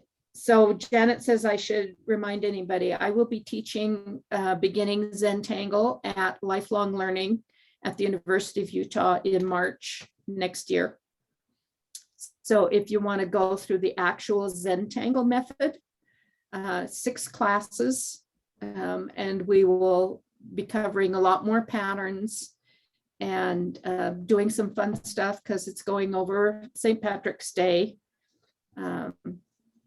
And into April, which means we'll have to have some flowers. So maybe we'll be tangling on tulips. So if you're interested in that, that'll come out probably, well, when they do the winter catalog. Not long from now. Yeah. So are there any others that you wanted to see again? So now that you know some of the tips and tricks on how to do this, here's this one. That's the gold jelly roll, but look at all the tipple. So this is where you add in the tipple and make it look like maybe bubbles. So none of this tipple is shaded. And that's because I didn't have to. So there are no strict rules about what you have to do. But this one was kind of fun. There's actually only 2 patterns in here. So the difference is in the color and the medium used. And this one you can see it's just a swoop with feet. So that's where you just draw the swoop and then put a foot on it. Draw the swoop and put a foot on it. And so that's how, and then they interlace. Here's your henna drum again. Instead of filling it with black, I filled it with the circles.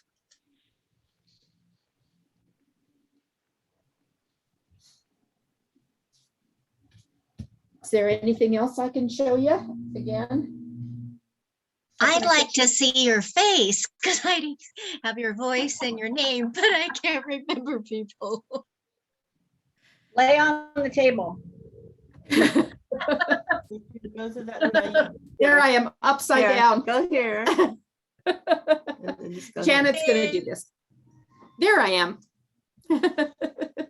Don't put me on there. Yeah, Janet's here too, because I'm in her house. She very graciously let me use her her equipment. I'm not supposed to be on there. Yeah, but so here's another one that's called a monotangle. Oh, that's pretty. And again, you can see, so part of it is shaded and part of it isn't. Here's one where I used it as a border. Whoop, there we go. So you can see the shattuck, which I used on one of the other ones, and then the orbs. That knot's cool. Yeah, it's in fact, it's actually called Why Not? And it's easy once you know what the steps are. So this was a quick one. I think this one took 15-20 minutes. Some of these take a long time, but we were doing this in Tangle Club, and it was at the end of the 2 hours, and so we did it just really quick. So here's another one where you can see the drama of the shading. So here's where the shading can really just make a big difference towards the edges and how to get dimensionality from what's going on in there.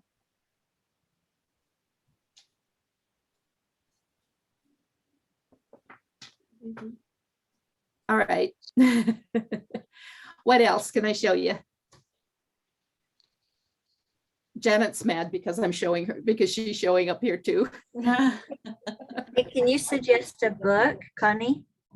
I started tangling. It is called The Great Zentangle Book, 101 Patterns. And it's by Beate Winkler, and that's Beate Winkler. I would not do, if you're really interested in the arts side of it, to approach it as an artist instead of a Zentangler, then the Zentangle A Day book is good, but she goes into light logic, and she goes into, you know, balancing light and dark, but I don't think it's a beginner book, even though she's published it as such. There's one, if you want inspiration, The Beauty of Zentangle, which shows all of the taking Zentangle to the Zentangle inspired art. So there's really two phases of it. One of it is the meditation part, the Zentangle method, which is black and white on a 3.5-inch tile and shading. So that was the Zentangle method that I showed you in the beginning. So, you know, that there are really two different aspects. I mean, this can take you down the rabbit hole. As I showed you, you start going all over the world, and I didn't show you any of the Spanish artists, but they have a completely different take on it. You can actually look at pieces and say, oh, I know that's Annika in Croatia. Oh, you know, that's Shia in Tokyo, or, you know, oh, I know that's Marguerite in Amsterdam. And, you know, and you can look at Joanna's, Alan's daughter, you can look at hers and say, oh, that's Joanna's. We know Joanna's work. But there are just so many variations. Joanna sticks to black and white. Some of the others go way into color, but there's the traditional classic, and then there's going down the rabbit hole. But you can stick with the traditional classic black and white Zentangle and be perfectly happy doing that forever. Question, if you do a word, should you do each letter separately and then put the letters together like you kind of did earlier, just a few minutes ago? Or should you plan it out to do the whole word and try to make everything connect? Let me show you another one so that if I was doing just words, I would maybe not,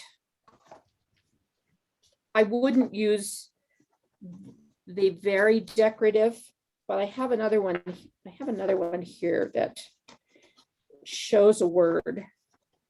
Connie, Yeah, Connie, could I make a contribution to that when you've shown something? absolutely, Alan. But you'd have to, You want to go back to the, could you put me on screen? Okay, you're on screen. Okay. Just as a matter of interest, that's what I did when you were doing an A. I decided to do an R. But to answer okay, there you are.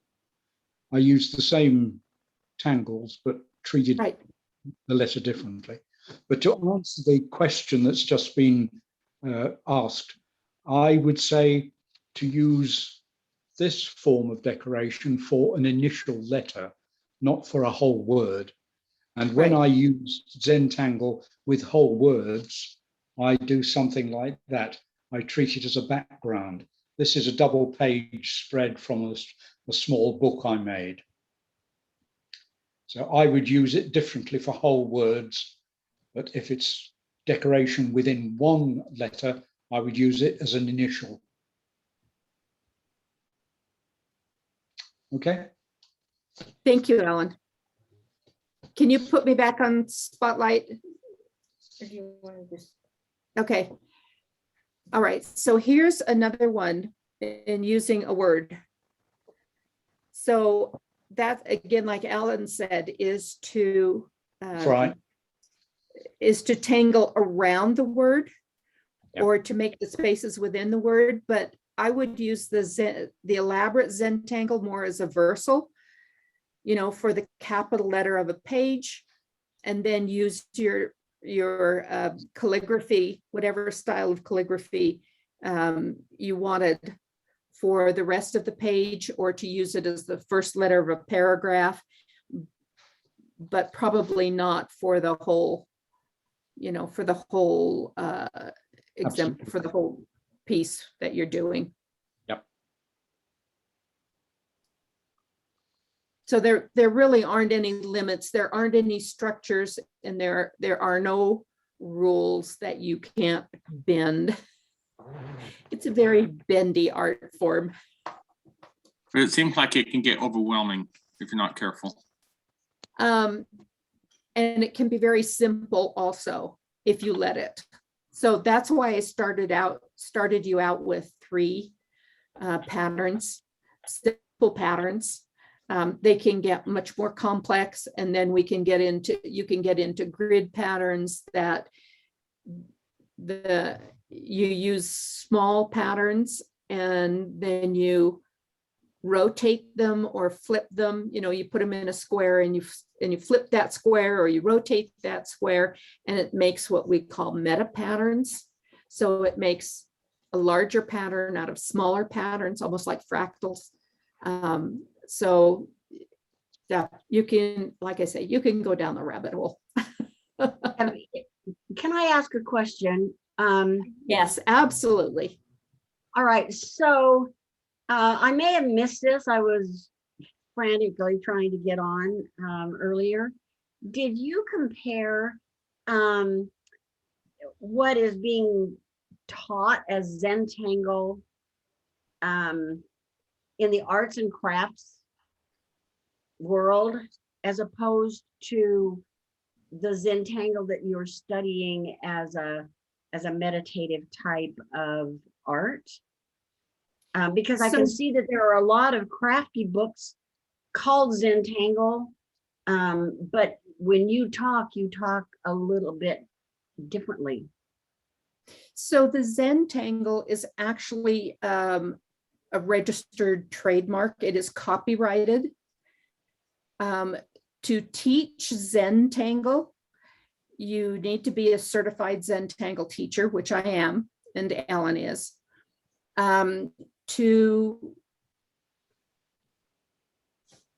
If you're going, the thing about the Zentangle is the method, is the structured method of starting out with appreciation, and then the dots in the border, and then creating the border, then creating the string. Then, so it's those steps that are copyrighted and are registered as the Zentangle method.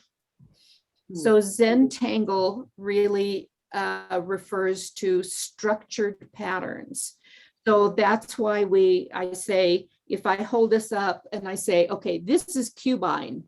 So cubine is the structured pattern that you then use within your design. So that's where the Zentangle comes from. You'll also hear the looser tangling form. So you would have Zentangle that has more structure to it. Tangling, which is just drawing patterns, but not following the Zentangle method. And then you would have doodling, which is, and the difference that I see between Zentangle and doodling is that doodling is mindless. Zentangle is mindful. Okay. So because it is it can be used as a meditative art form. It is mindful, not mindless. You're using structured patterns, and not aimlessly drawing. Okay. Does that I answer appreciate the that very question? much. Yes, yeah. So if you see any literature, any of the books that have Zentangle will probably have in the first chapter the Zentangle method, because they would need to have that since it's the copyrighted process. Okay, I'm going to look at my books again and see what I've got. Thank you very much. There are a few things up on the Padlet. So I'll put up the QR code so more people could, as a thank you to Connie, if you can stay for a little bit, to show what she walked you through today. And I see they updated the app and it's no longer a pink plus sign on the phone.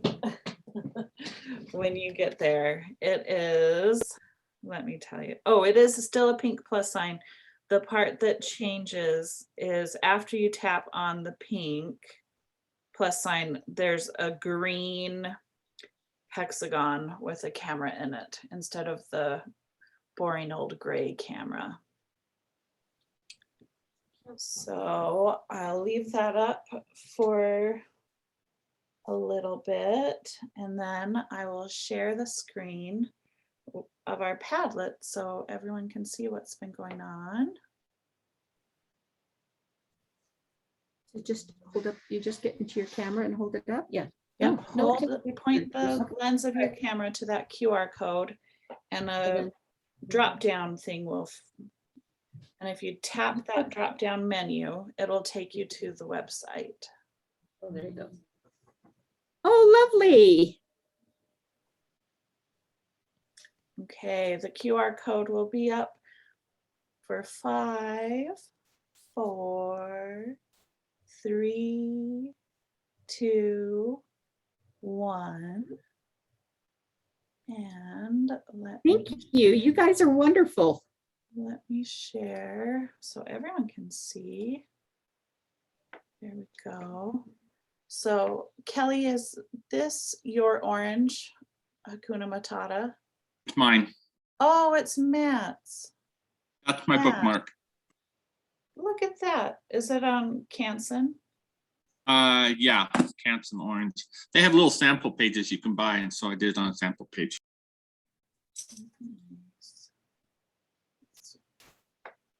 And here's Kelly's A.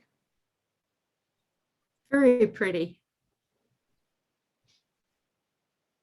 And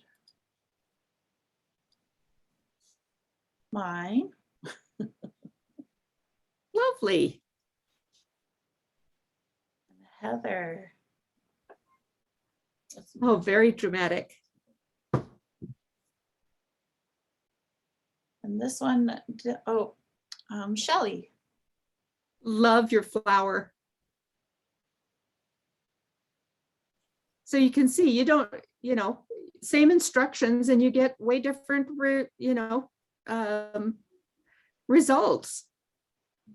I don't know who this is. Oh, there I see Kathy. Very nice.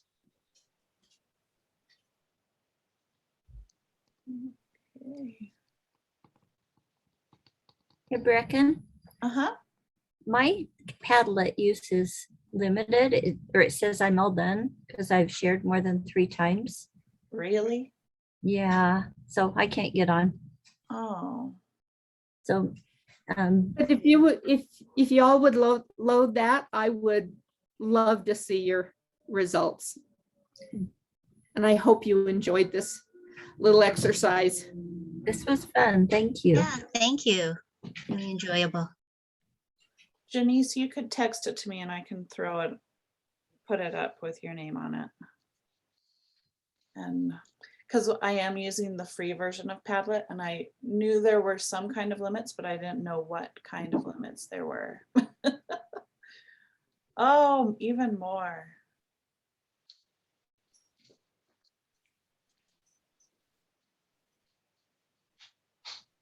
I love how creative this group is. I do too. I love the different flowers.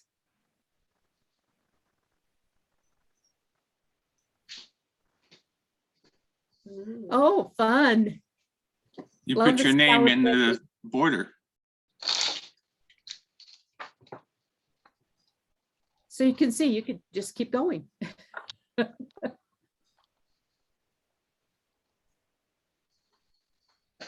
Very good.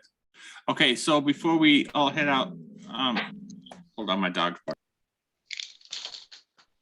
Thank you for showing this and expanding our world for Zentangle. It's a little more easier to understand now that I see how it works. So thank you for that. And Alan, thank you for the background on Neuland. I didn't know some of the stuff, and it's neat to see, I would say, the genealogy of how it ties to Blackletter. I didn't know about that. So that was cool. Thank you for sharing that. Thank you very much, Alan, for joining. But we So- haven't shared our word for the month. Is Mozel Tov? The word Mozel Tov is the word of the month for next month, and Fiddler on the Roof is the movie of the month. So you can do a quote from there and use Zentangle in your quote. Oh, I said month instead of month.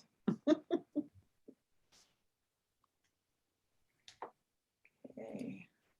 Okay, I'll stop share and go to gallery view if you're not in gallery view, so you can wave at each other and say, and then I'll stop the recording so you can send love back and forth.